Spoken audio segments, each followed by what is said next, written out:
Good evening and welcome to Bronx Talk. The Bronx River Art Center, known as BRAC, Bronx River Art Center, is one of the most important cultural institutions in the Bronx. While it was founded 40 years ago, in 2017, the Bronx River Art Center opened a beautifully designed $11 million, 18,000 square foot building that is hard by the Bronx River in West Farms. And since then, it's been a vital Bronx location for arts exhibitions, arts education, studio spaces for artists, performance space, and even spaces for public and private events, including, they don't even know I'm going to talk about this, the lovely rooftop space for events and all that. And I've been out there on a summer night, and you can see the subway come by. It's lovely. And if you believe, like we do at BronxNet, that thriving arts and culture is essential for the well-being of our borough, then the Bronx River Art Center literally is a center for culture in the Bronx. Tonight we'll meet the new executive director as well as one of the talented BRAC artist exhibitors. Let's take a deep breath, give ourselves some summer space, and enjoy the beautiful Bronx with the new executive director of the Bronx River Art Center, Akia Squtieri. Akia, it's so nice to have you with us. Thank you so much for having us. We're delighted to be here. Excited for the I don't know that I've met somebody so enthusiastic so folks, hang in there. We're going to see something nice. And Michele Brody, who is the creator of the current BRAC Artist Spotlight exhibition. Nice to have you with us. Thank you for joining us. Well, Akia, let's just start with you. Sure. You were incredibly excited. If you go to their website, you can see she wrote this thing about, I just can't wait. This is what I want to do. And she came and sat down. I'm ready to go. Why so excited about the Bronx River Art Center? Sure. Well, one, I'm a Bronx resident. I've lived in the Bronx for over 20 years. I'm excited to be in service to the community I live in. That was really important to me for the next part of my career, is to get to be in my home borough. And as you said so beautifully, BRAC is a gem of the Bronx, and not only has a beautiful legacy, but I'm so excited for what this revitalized building and what we can add to it and enhance and expand. Opportunity is a good word to use. Opportunity, absolutely. I think it's, there's a moment of transition for the organization. Gail Latham, who was the executive director, built a beautiful legacy, and I'm excited to step in and expand for the things to come. I pulled out the quote. I couldn't resist because that enthusiasm is so important. So many things going on in the Bronx. So we'll put it up on the screen. This is what Akia said: a vibrant and resilient community of artists, educators, students, families, and partners who have long made BRAC a cornerstone of creativity, learning, and cultural exchange in the Bronx. And also, she said, a unique fusion of art, education, and environmental stewardship that reflects the Bronx's rich cultural identity while nurturing the next generation of creators and change makers. Where do I sign up? This is exactly what we need. Coming back to your borough is one thing. You worked in Seattle. I mean, I pulled some things out of your bio. What is it about arts and what is it about the Bronx that goes like this that makes you so excited? Sure. I think art, I love the idea and the expansiveness of what art can be. You do not have to be a professional artist. You can paint in your studio in front of your kitchen window. You can be a professional artist and do gallery shows and tour the world. And the expansiveness of what an artist means is both so personal and also so community engaged at the same time. I think art also means community. I say community a lot, and I think community for me is connecting people.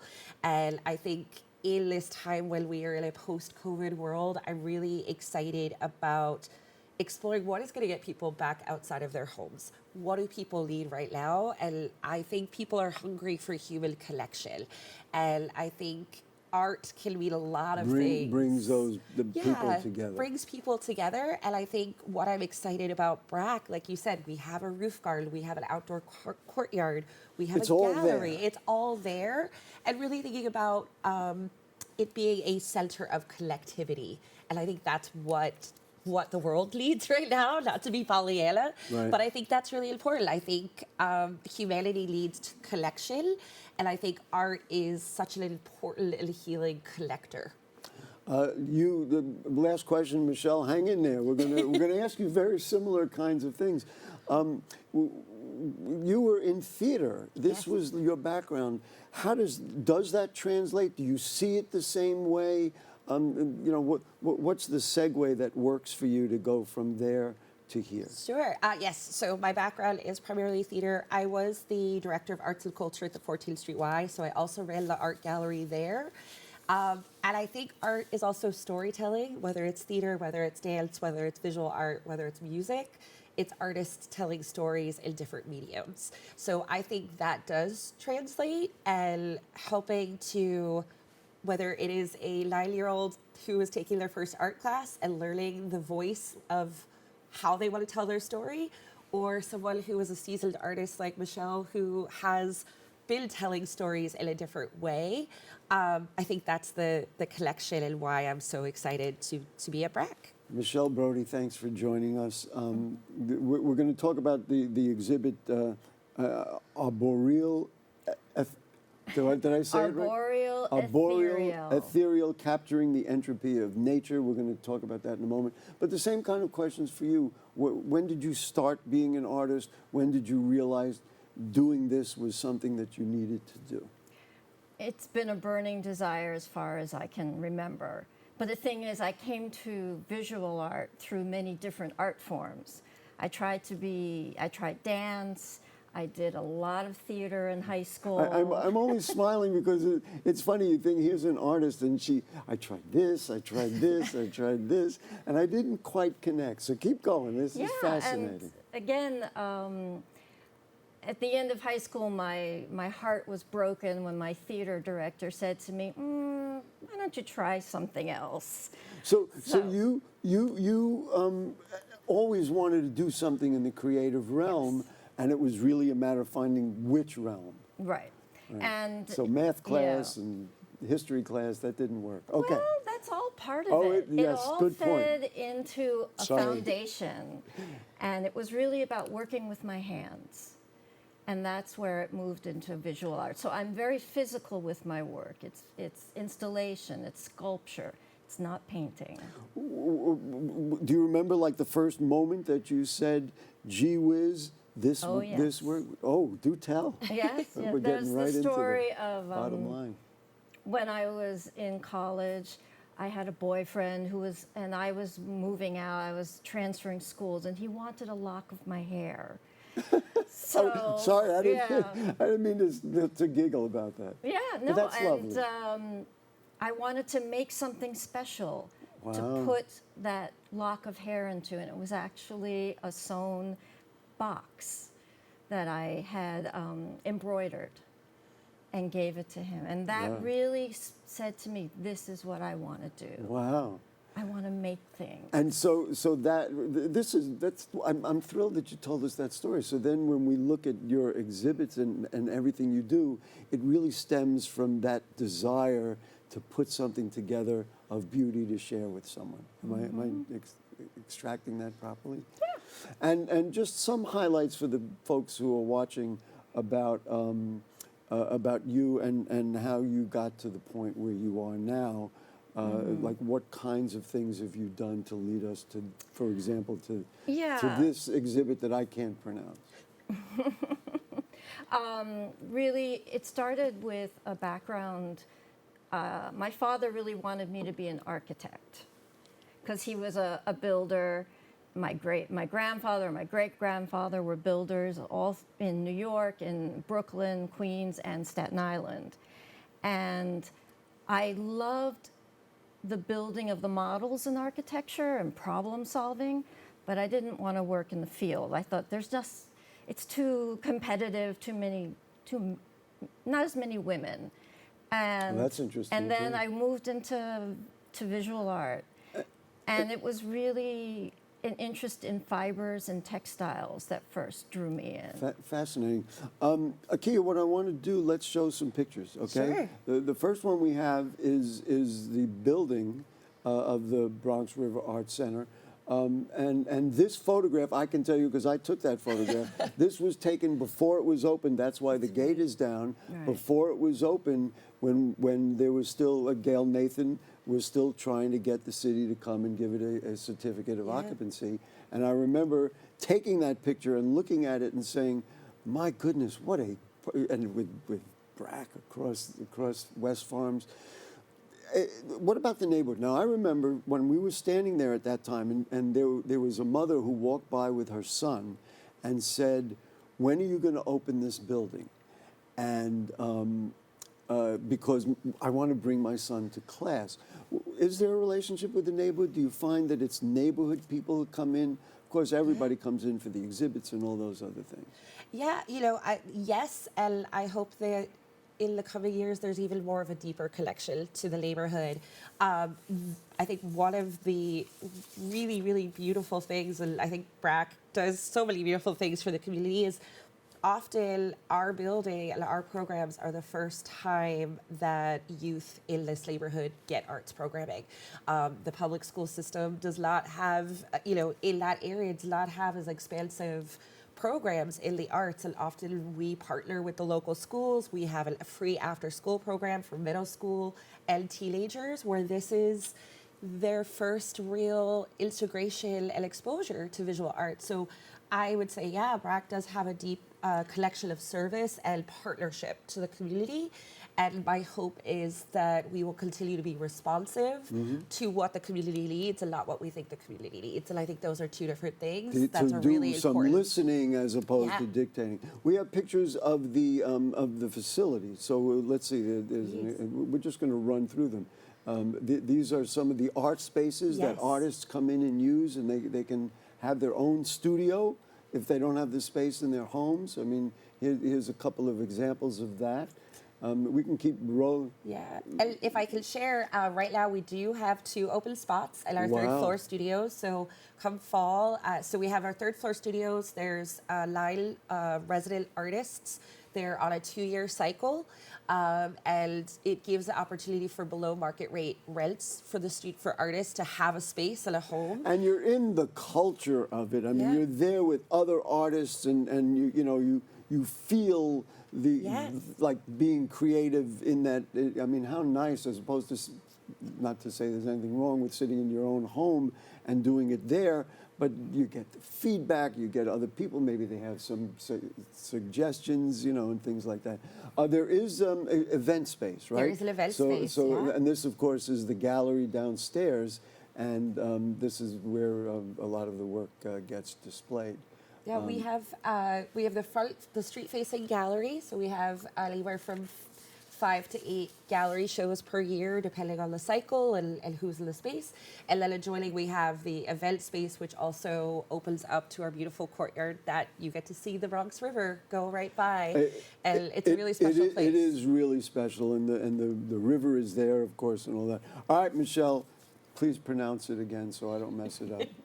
Arboreal ethereal. Arboreal ethereal, capturing the entropy of nature. What was the idea behind this?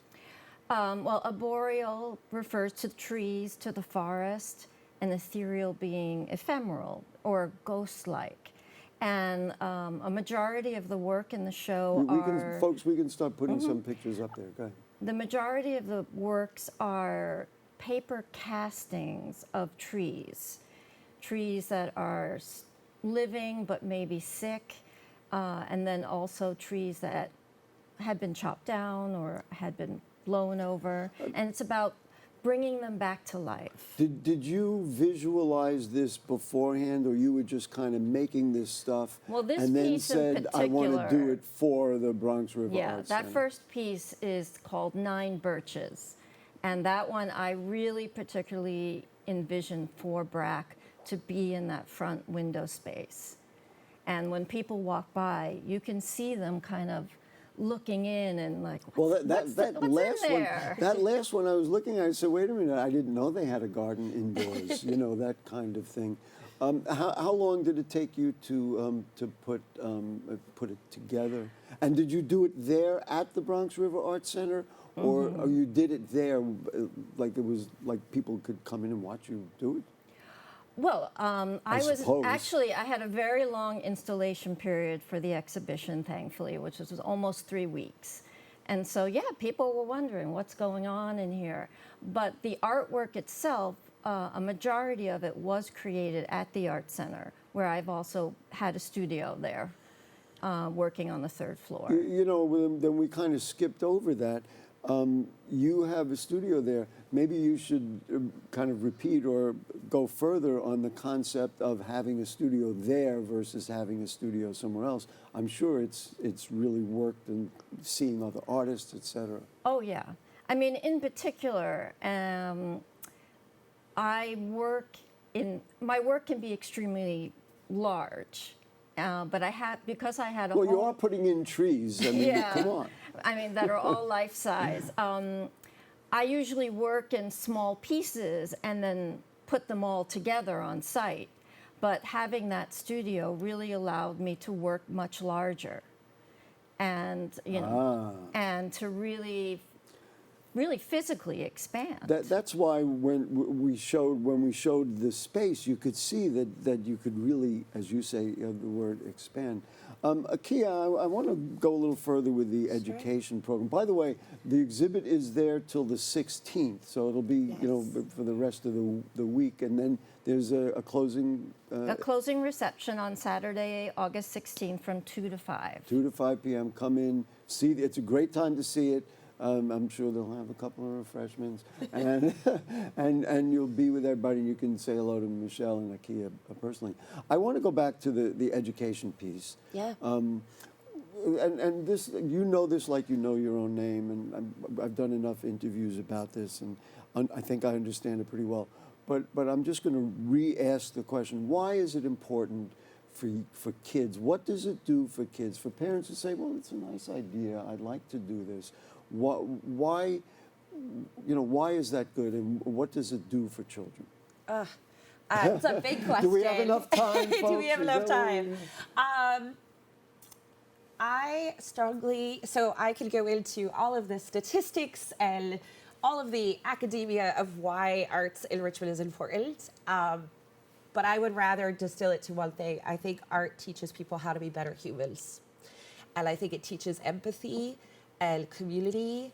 And, excuse me, and it teaches it without beating you over the head about it. Yeah. It teaches it because it's kind of a natural, organic, if you will, thing that happens, right? Go ahead, keep going. I think that arts, whatever the calling is, whatever the discovery is, whether it's music, dance, theater, visual art, and maybe it won't be a lifelong passion, but I am a kid of arts programs. I am a kid that grew up taking ballet and after school art. Just like your friend. Like Michele, right? There's a theme here. And I, obviously it's the career path I chosen, but I don't think I would be the human being I am today without that foundational learning of discovery, of play, of exploration, of curiosity. And all of these things feed into whether it's science or math or English or reading or civics, they all feed into the same place. And I do think that there's something about the worlds of art and culture that it teaches empathy, it teaches curiosity, and it just makes us better humans. We've been telling campfire stories since the birth of humanity, and there's a reason we gather and tell our stories. I know someone who's an artist now, and she told me that when she was in school, she was discouraged because they said, if you're going to make a tree or you're going to make a house, you have to make it this way. And she was just kind of doing things otherwise, and said it discouraged her for many years. Yeah. Clearly, that's not what happens at the Bronx River Art Center. I want to ask you both this question. Well, I will start with you, Akia. What is the state of art now? We know that funding is an issue, and of course you can't survive without the funding to run the building and run the programs and pay the people. I mean, we know what goes on. What is the state of it now from two perspectives? One, the state of the arts. I mean, people are, I think after the pandemic, are creating even more. But where are we at? Is it a struggle? Is it difficult? I mean, we have the Bronx Council in the Arts. We love them too. They're all part of this whole Bronx equation? Go ahead. I think it's a big question, and we could sit here for hours talking about it. I think two things are happening simultaneously, as you said. I think we've seen it in our enrollment numbers. We've seen it in the people that are coming in through the doors. Our numbers of participants and students have tripled over the past three years of our class enrollments. So we're seeing the lead for it, and at the same time we are seeing our funding sources, both federal, city, state, right? I don't even want to ask about federal. That's another whole. So they don't get it. We understand that. So and it's not just us.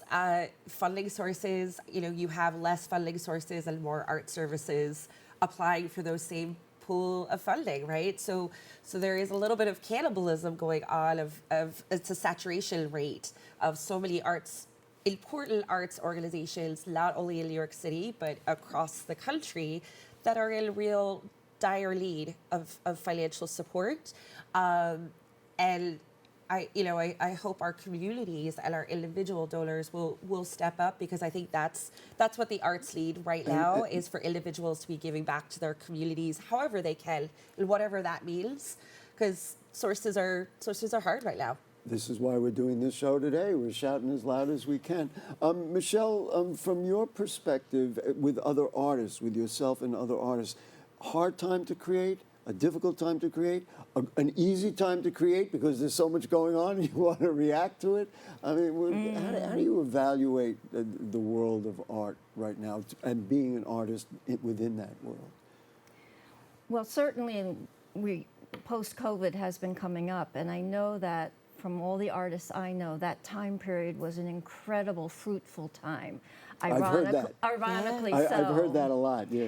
But currently, I mean, yes, this exhibition was funded by an Arts Fund grant from the Bronx Council on the Arts to me as the artist. And I've been grateful I'm glad for their... you shouted out to them. Oh, yeah. No, it's very, very, very important. Go ahead. And they've been a great supporter of my work, because a lot of my work is actually created with the community, out in the community, doing workshops, either at BRAC or in the parks, especially in parks around the city. Mm-hmm. I think what... Excuse me, that's another funding issue, is with our parks. So we're pile it all up together. Well, I'm trying to get beyond the funding, and it's really about the desire and the burning thing, the burning passion that we as artists have inside, that nothing will stop us. Even if it means not getting the money, we still find a way. You're still going to be creating.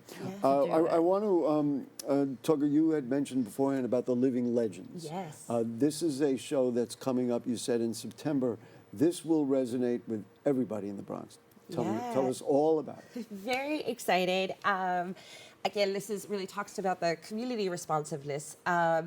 Living Legends, we are in partnership with many organizations, New York City, architecture, civic leaders, Urban Omnibus, and we are featuring Bronx-based photographer Abigail Montez, and we're also doing oral histories.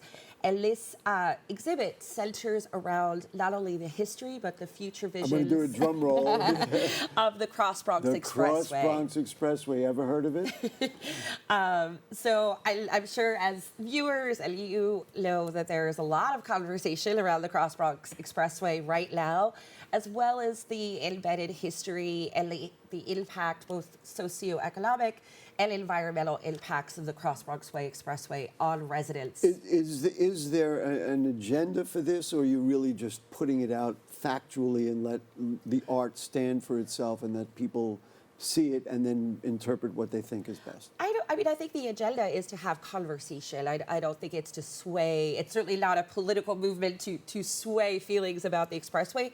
It's a reimagining of what is the Cross Bronx Expressway past, but also what is the future vision of what the communities want. And there's oral histories, and there's going to be a series of conversations, panels, dialogue, and capturing exciting. People's stories and experience. So I would say it's not only a passive viewing experience, but it's experiential and in conversation.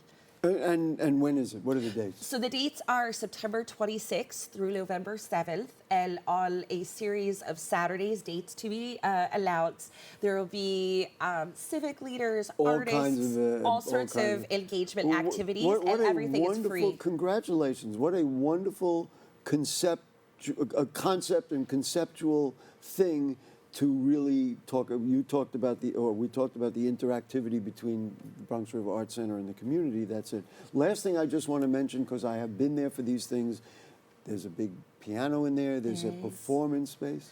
Yeah, so we, with my theater background, I am really excited to be expanding our performing arts as well. We just closed out Bronx River Sounds, which is our annual music festival, which is funded, thankfully, from the city. We get a lot of support from the city. We had 3 different days, 6 different performances, workshops, live drumming, Grammy Award-winning artists. We're going to run out of time. It is just wonderful, folks. It's BronxRiverArt.org. Check out the website. You can see about all the events. Michele, what's next for you? Do you create every day? You wake up in the morning and say, what am I doing today? Or it's like you kind of got to get up and walk around and then say, oh, maybe I'll do this. What do you do? Oh, gosh. Admit it. Yeah, no, the mornings are my most productive time. Really? That's when I really want to get to work. Is You've been right storing when I wake all up. that stuff up here and Oh, all yeah, night and long. processing it. I mean, just getting ready in the kitchen, ideas will come, and so and walking, to the subway. It's all there, every day. Well, thank you both so much for being who you are, for championing what we desperately need, and for every child, start there in the borough of the Bronx and in every school. The Bronx River Art Center is a place to do it, BronxRiverArt.org. Akia Squtieri, thank you so much. Michele Brody, thank you. Keep on. I don't have to tell you because you will. Thanks so much for having us. It was a pleasure. Folks, that'll conclude the program for tonight. We thank our great producer, Rebecca Hemmick, our BronxNet production and editing crew. And of course, to you two, it's always about you. It's the people of the Bronx. And we'll see you next time. Good night.